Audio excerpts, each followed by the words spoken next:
नाथ नारायण वासुदेव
श्री परमात्मने नमः।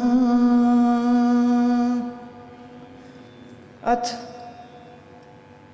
त्रयोदशोऽध्यायः। श्री भगवानुवाच इदं शरीरं कौन्तेय क्षेत्रमित्यभिधीयते एतद्यो वेत्ति तं प्राहुः क्षेत्रज्ञ इति तद्विद्। अर्जुन, ये शरीर क्षेत्र है ऐसा कहा जाता है, और इसको जो जानता है उसको क्षेत्रज्ञ ऐसा तत्व जानने वालों ने, ज्ञानी जनों ने कहा। क्षेत्रज्ञं चापि मां विद्धि सर्वक्षेत्रेषु भारत। क्षेत्र क्षेत्रज्ञयोर्ज्ञानं यत्तज्ज्ञानं मतं मम। हे अर्जुन, तू सब क्षेत्रों में क्षेत्रज्ञ अर्थात जीवात्मा भी मेरे को ही जान, और क्षेत्रज्ञ क्षेत्रज्ञ का अर्थात विकार सहित प्रकृति का और पुरुष का जो तत्व से जानना है वह ज्ञान है, ऐसा मेरा मत है। इदं शरीरं कौन्तेय क्षेत्रमित्यभिधीयते। 13वां अध्याय गीता का हृदय है। 13वां अध्याय अगर ठीक से समझ आ जाए तो आत्मबोध फिर दूर नहीं। आत्मबोध की ओर बढ़ाने वाला, आत्मबोध के ज्ञान को समझाने वाला यह 13वां अध्याय है। और भगवान इन श्लोकों में जो गहरे से गहरे तलों में ले जाने वाले हैं, उन गहरे तलों में ले जाने के लिए तुम्हारी ओर से कितनी तैयारी है बस समझ लीजिए। जितनी आपकी तैयारी है उतना ही जल्दी ये समझ आएगा, और अगर आपकी तैयारी नहीं है तो मात्र वह शब्दों को आप पकड़ लेंगे और फिर उन शब्दों का क्या करेंगे ये तो आप ही जानिए। हमारा कार्य आपके सामने इसको सरलतम करके प्रस्तुत करना है, सो हम करेंगे। इस अध्याय में कृष्ण ने क्षेत्र और क्षेत्रज्ञ दो के बारे में समझाया। क्षेत्र क्या है, क्षेत्रज्ञ क्या है, और उस क्षेत्रज्ञ के विषय में जानने से पूर्व क्षेत्र को जानना जरूरी है, और क्षेत्र को सही से समझ ले तो फिर क्षेत्रज्ञ को भी जानना बड़ा सरल हो जाएगा। अब जब हम क्षेत्र की बात करते हैं तो क्षेत्र किसको कहते हैं और क्षेत्रज्ञ किसको कहते हैं,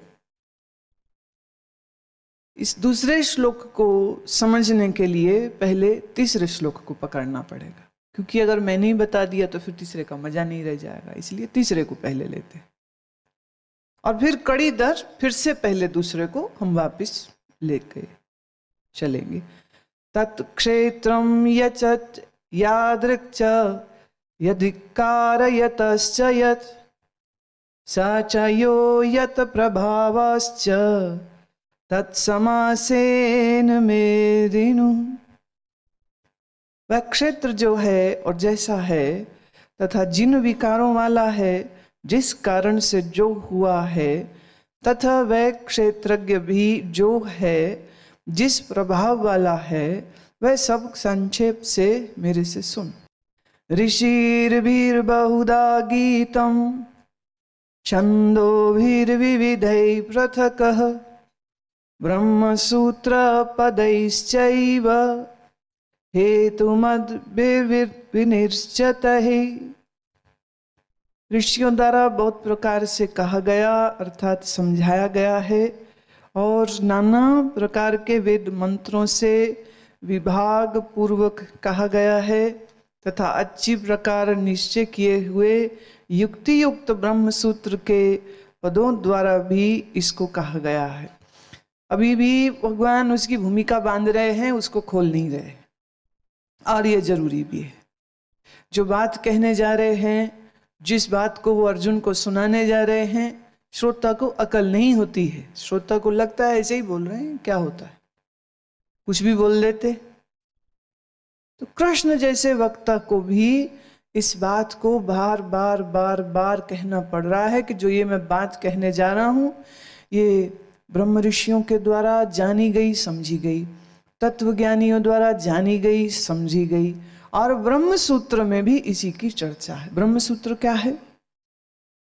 वह अद्भुत ऋषियों की दी हुई सूक्तियां हैं जिसमें ब्रह्म का ही सारा निरूपण है। ब्रह्म कौन है, कैसा है, ब्रह्म के बोध विषयक उन श्रुतियों को भगवान यहाँ पर अपने ढंग से, अपने तरीके से और सार रूप से प्रकट करने जा रहे। संक्षेप कह रहे, मतलब इस 13वें अध्याय से अगर तुम कहो कि ब्रह्म सूत्र पूरा तुम्हें समझ आ गया, बात खत्म नहीं होती है। ब्रह्म सूत्र अपने आप में बड़े बृहद ग्रंथ हैं, अपने आप में बहुत गहरे हैं, लेकिन गीता में हमें ब्रह्म सूत्र के एक झलक इस 13वें अध्याय से मिलती है। हालांकि पीछे भी वो कह चुके हैं, आत्मा, ब्रह्म इत्यादि इन सब विषयों के ऊपर कृष्ण बोले हैं, लेकिन इस अध्याय में it is again going to be the subject, और फिर से इसके ऊपर चर्चा है। और इस बार जो चर्चा है वो कह रहे हैं इतनी मैं स्पष्ट भी करूंगा, सार भी दूंगा, अब तुम समझो। महाभूतान्यहंकारो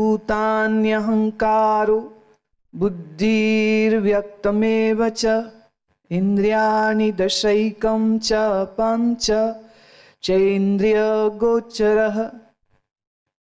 5 महाभूत, अहंकार, बुद्धि, मूल प्रकृति, त्रिगुणमयी माया तथा ये 10 इंद्रियां, मन, 5 इंद्रियों के विषय अर्थात शब्द, स्पर्श, रूप, रस, गंध, इच्छा, द्वेषा, सुखम, दुखम, संघातश्चेतना, धृति, एतद् क्षेत्रम समासेन सविकारमुदयितम्।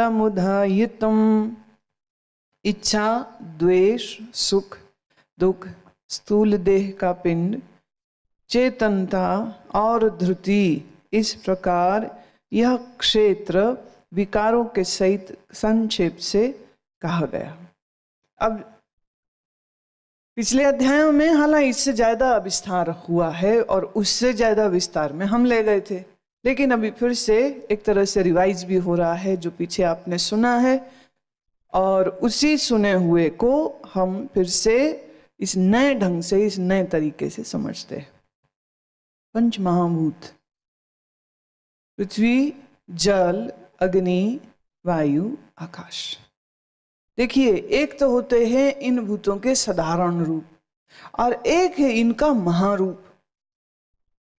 जब हम कहते हैं पृथ्वी, तो पृथ्वी का अर्थ सिर्फ ये पृथ्वी लोक नहीं जहां पर हम रह रहे हैं, ऐसी ही क्वालिटी, गुणवत्ता, ऐसे ही एलिमेंट्स लिए हुए कुछ कम कुछ ज्यादा अनुपात में सभी ग्रह नक्षत्रों में है। चंद्रमा क्या है, वहां भी मिट्टी है। मार्स क्या है, वहां भी मिट्टी है। कितने ही यह जो ग्रह हैं, इन ग्रहों की जो बॉडी है that is made of kind of earth, उसका क्रस्ट डिफरेंट है, उसका सरफेस थोड़ा डिफरेंट है, तापमान ज्यादा होगा, पानी नहीं होगा, लेकिन पृथ्वी किसी न किसी ढंग से वहां पर मौजूद है। और जब हम कहते हैं इन पंचभूतों का महाभूत, तो महाभूत मतलब इस चराचर जगत में जहां कहीं भी पृथ्वी है, उस सारी टोटल पृथ्वी को काउंट कर रहे हो। तो आप इंसान जो यहाँ रह रहे हैं, इस पृथ्वी पर जो बसते हैं, उन्हें लगता है शायद यही पृथ्वी है। यही नहीं है, और भी बहुत कुछ। There is so much which is beyond your capacity to understand. Humans are too weak and too incapable actually.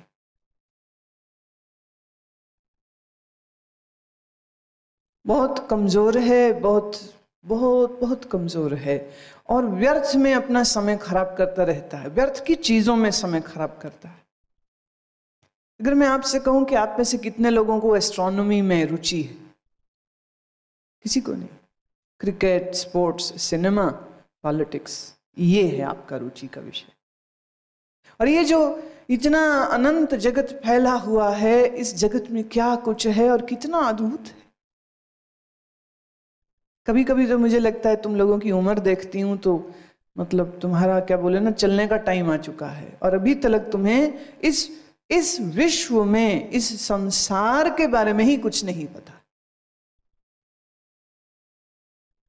क्या है शनि ग्रह, सैटर्न, क्या है मार्स पर, क्या है बृहस्पति पर, जुपिटर हम किसको कहते, ब्लैक होल हम किसको कहते, गैलेक्सी किसको कहते। घर की रसोई में और पड़ोसियों की बेवजह बकवास में तुम लोग घुसे रहते हो, रिश्तों की बेवजह बकवासों में घुसे रहते हो। ये इतना सुंदरतम विशाल संसार है, इसके बारे में तुम्हें न तो इच्छा है, एक तो होता है ना इच्छा हो, वैसे इच्छा हो तो सब पता भी लगता है, यहां तो इच्छा भी नहीं, इंटरेस्ट भी नहीं।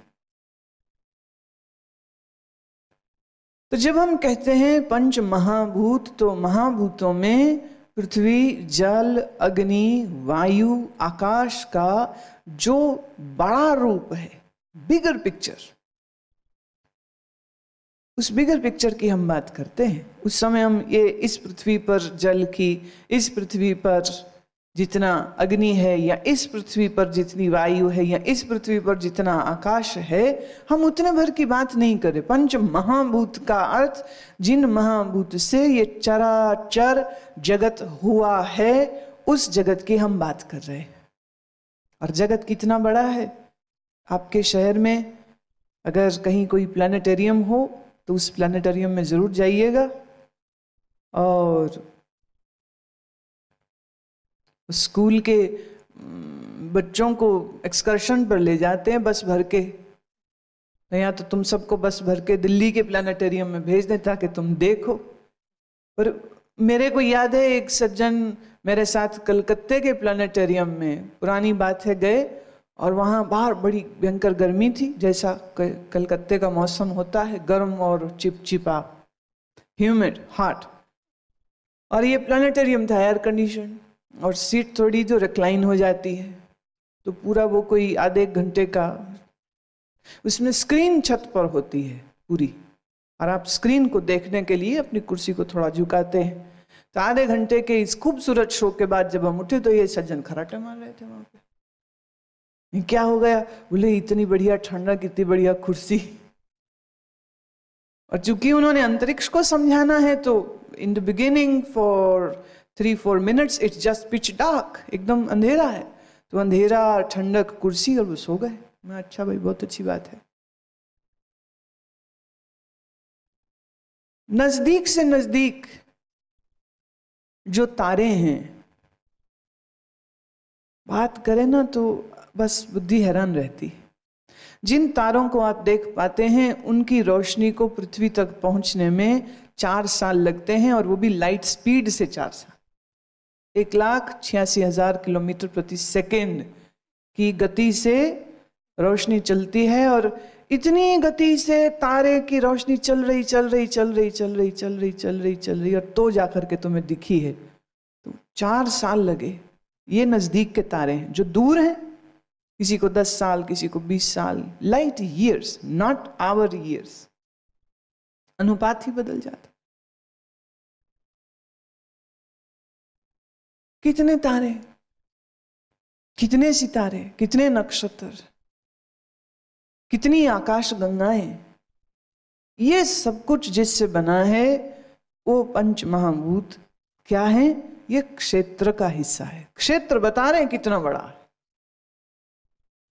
और अहंकार, बुद्धि और मूल प्रकृति, त्रिगुणमयी माया, ये 10 इंद्रियां, महाभूतान्य अहंकारो, महाभूत बुद्धि और अहंकार। अब जब यहाँ हम भूत को ले रहे हैं उसके महान रूप में, तो मन बुद्धि को भी उसके महान रूप में ही समझिए। माइंड कौन सा? The macrocosmic mind, the big mind. और बुद्धि किसको कह रहे हैं? The macrocosmic intellect.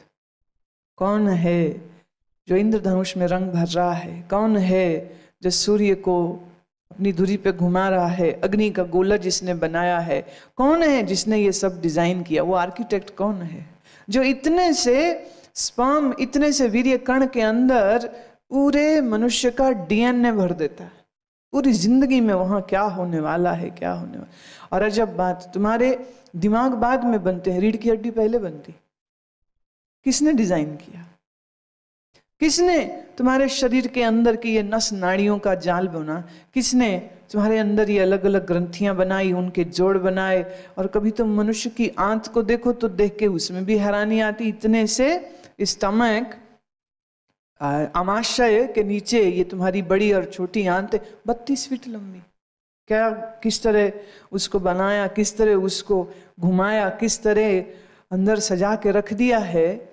और तुम्हारा मस्तिष्क, इसमें इतने तंतु हैं कि अगर इन सब तंतुओं को जोड़ दें तो पूरी पृथ्वी के 4 चक्कर लग जाएंगे, शायद उससे भी ज्यादा।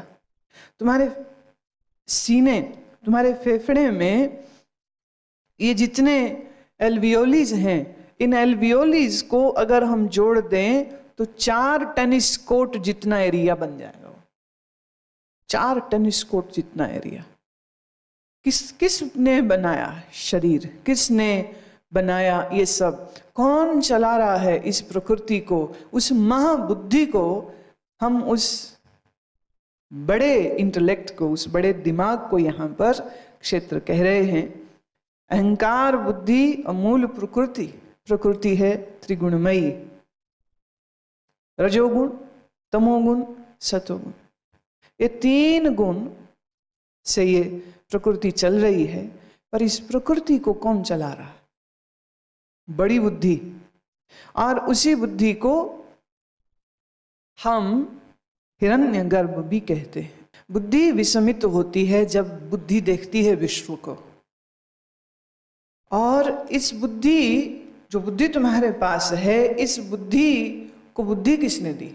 इस बुद्धि को जिसने बुद्धि दी है उसी को कहते हैं हिरण्यगर्भ। The seed from where the whole universe is happening. The seed, वो बीज, जिस बीज से ये सारे भूत हुए हैं, उस बीज को, उस महाबुद्धि को, उस अहंकार को, उस प्रकृति को। 10 इंद्रियां, 5 कर्म, 5 ज्ञान, 1 मन। और इन 5 इंद्रियों के जो ये 5 विषय हैं, शब्द, स्पर्श, रूप, रस, गंध। अब इस शब्द, स्पर्श, रूप, रस, गंध के बाद फिर वापिस अंदर आ रहे हैं मन की ओर। इच्छा, द्वेष, सुखम, दुखम, संघात, चेतना, धृति।